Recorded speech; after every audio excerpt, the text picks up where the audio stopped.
ప్రారంభమైనవి, దేవునితో మాట్లాడడానికి ప్రారంభమైంది. మరియు చేతులకు కూడా కుమారుడు పుట్టును, అతనికి ఎనోషు అని పేరు పెట్టును. అప్పుడు యెహోవా నామమున ప్రార్థన చేయడం ఆరంభమైంది. హల్లెలూయా. అప్పుడే దేవునితో మాట్లాడడం ప్రారంభమైంది. అప్పటి వరకు మనం దేవుని సన్నిధిలో దూరం అయిపోయింది. అవ్వ చేసిన పనులు బట్టి దూరం అయిపోయిన దేవునికి. ఎప్పుడు దగ్గరైనామంటే మాట్లాడడంలో దగ్గరైనా, మాట్లాడడం వల్ల దగ్గర. ఏం మాట్లాడడం?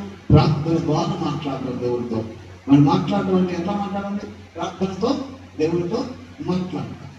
అందుకని ప్రార్థనలో దేవునితో మాట్లాడగలుగుతాం. ఎందుకు మాట్లాడాలంటే ఆయన సర్వశక్తి దేవుడు సమస్తాన్ని సమకూరుస్తాడు. 8వ అధ్యాయం చూడండి.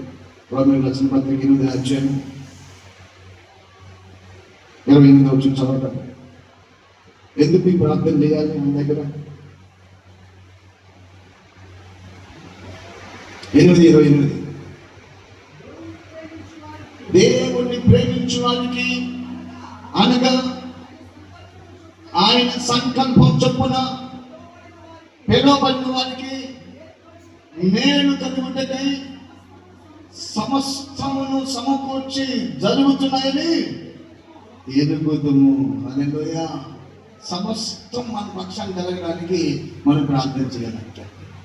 మనం ప్రార్థన చేయాలి. పై మాట అంటారు, ఎవరు బలహీనతను ఎరిగి దేవుడే దిగి వచ్చి ఏం చేశాక మన బలహీనతను బట్టి ఆయన ఆత్మ చెప్ప సౌఖ్యము కానీ ఆత్మతో మూలుగులతో సహాయం మన కోసం ఏం చేశాడు? ఆయన ప్రార్థన చేస్తాడు. జ్ఞాపన ప్రార్థన.